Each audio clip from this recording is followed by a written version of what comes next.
कैसे हो आप सब। I hope you all are fine. तो आज की जो स्टोरी है वो बहुत ज़्यादा इंटरेस्टिंग है। ये स्टोरी है शिव जी के ऊपर। तो सबसे पहले स्टोरी स्टार्ट करने से पहले मेरे पास आपके लिए क्वेश्चन है। जल्दी से कमेंट में लिख दीजिए, भगवान शिव के कितने बच्चे थे। तो इस बात का पता पौराणिक कथाओं से चलता है। तो क्या आप जानते हैं कि शिव जी के 6 बच्चे थे? हाँ, you are listening it right. Shiv ji के 6 बच्चे थे। 3 बेटियां भी थी, मतलब 3 बेटियां और 3 बेटे थे। 2 बच्चों के तो हम जानते हैं, 4 कहाँ से। तो आज मैं आपको यही बताने वाली हूँ। पौराणिक कथाओं की दुनिया भी काफ़ी अजीब है। यथा कथा एक ऐसी कहानी और किरदार सामने आ जाता है जिसके बारे में जानकर हम सब चौंक जाते हैं। सावन का महीना चल रहा था और शिव की पूजा और भक्ति में सभी लीन है। शिव की संतानों के बारे में बात की जाए तो हमेशा सिर्फ 2 नाम ही याद आते हैं, कार्तिकेय और गणेश जी।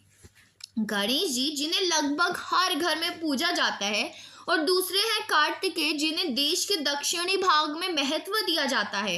ये तो हुई 2 संतानों की बात। लेकिन क्या आप जानते हैं कि भगवान शिव की 3 बेटियां भी थी और एक बेटा आयप्पा भी था। क्यों? Okay, let me tell you. पौराणिक कथाएं की माने तो भगवान शिव के कुल 6 बच्चे थे। इन सभी को देश के अलग अलग कोनों में पूजा जाता है। गणेश, कार्तिकेय, अयप्पा, अशोक, सुंदरी, ज्योति और मनसा। श्री गणेश का जन्म कैसे हुआ और कैसे तारकासुर को मारने के लिए भगवान कार्तिकेय के 6 मुख और 12 हाथ वाले अवतार का जन्म हुआ, इसकी कहानी तो सभी जानते हैं। लेकिन शिव की बाकी संतानों का जन्म और उनसे जुड़ी कथाएं शायद हमको ना पता हो। तो आज मैं ये बताऊंगी।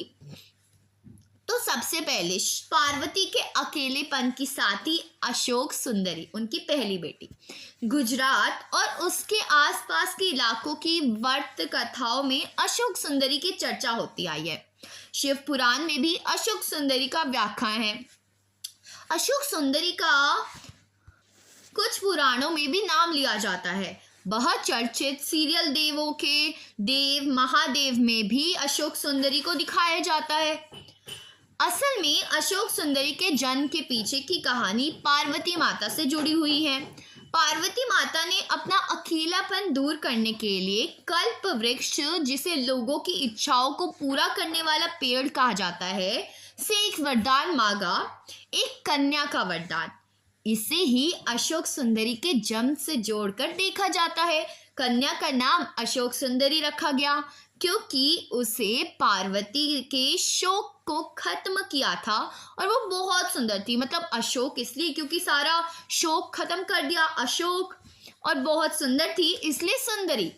कथाओं के अनुसार जब भगवान गणेश का सिर शिव ने काट दिया था तब अशोक सुंदरी नमक की बोरी के पीछे छुप गई थी।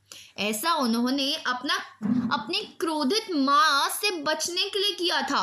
तब से अशोक सुंदरी को नमक से जोड़कर देखा जाता है। अशोक सुंदरी की शादी नहुसा से होनी तय थी, लेकिन एक राक्षस हुंडा ने अशोक सुंदरी को धोखे से अपने पास रख लिया। नहुसा तब छोटे थे और उन्हें मारने की भी कोशिश की गई। तब नहुसा को ऋषि वशिष्ठ ने आश्रम में रखा गया और बड़े होकर उन्होंने हुंडा को खत्म किया और अशोक सुंदरी से शादी की। तो पहली बेटी की कहानी ये थी। अब होती है शिव के तेज से जन्मी ज्योति, उनकी दूसरी बेटी। दक्षिण में शिव के साथ ज्योति को भी पूजा जाता है। ज्योति के जन्म से जुड़ी कई कहानियां हैं। पुराणों की माने तो शिव के तेज से ज्योति का जन्म हुआ था। हालांकि ज्योति के जन्म को पार्वती से भी जोड़कर देखा जाता है और कहा जाता है कि पार्वती के माथे से निकली एक चिंगारी से ज्योति का जन्म हुआ था।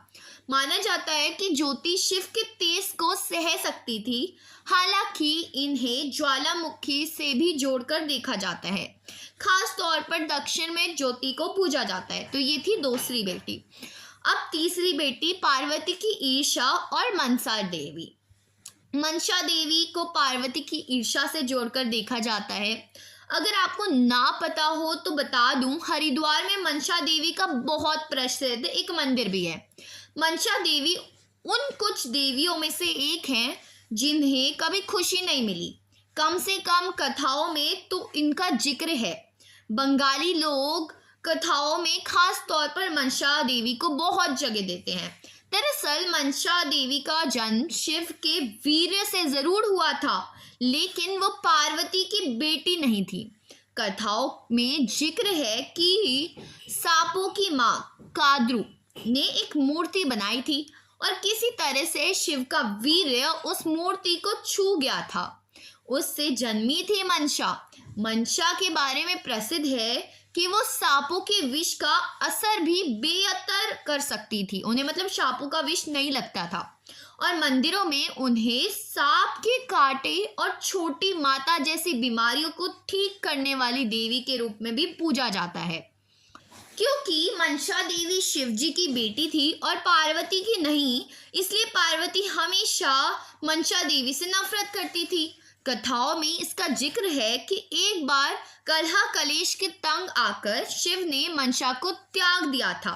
एक कथा में ये भी जिक्र है कि मंशा ने ही शिव को उस जहर से बचाया था जो समुद्र मंथन के समय शिव ने पिया था। उसके बाद ही शिव नीलकंठ बने थे। एक पौराणिक कथा जिसने पार्वती को चंडी रूप में बताया गया है, ये कहा जाता है कि चंडी ने मनसा से कहा था कि वो अपने पति के सामने सांपों से बने जेवर में जाए। मनसा की शादी जकार्तु से हुई थी और मनसा का ये रूप देखकर जकार्तु डर गए और मनसा को छोड़कर चले गए।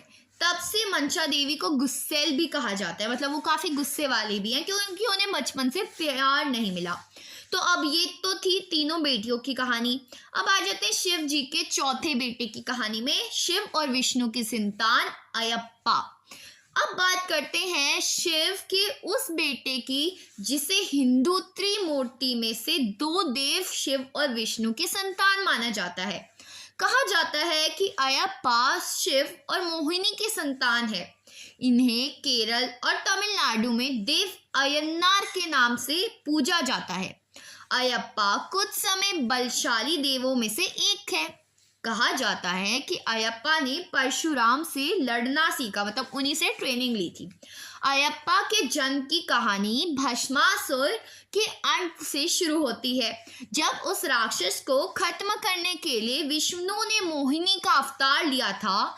शिव ने एक बार विष्णु से फिर मोहिनी अवतार में आने को कहा। विष्णु के अवतार लेते ही भगवान शिव उन पर मोहित हो गए और उसके बाद जन्म हुआ अयप्पा का। तो इस तरह भगवान शिव कुल 6 बच्चों के पिता हैं। इसके अलावा भी कई कहानी है जिनमें भगवान शिव के 3 नहीं 6 बेटों का जिक्र है। तो हो सकता है शिव जी के 6 बेटे भी हों, लेकिन अभी के लिए हम ये मान सकते हैं कि ये तो कंफर्म है कि उनके 3 बेटे और 3 बेटियां हैं। तो आज की स्टोरी थोड़ी लंबी थी बट इंटरेस्टिंग ज़रूर थी।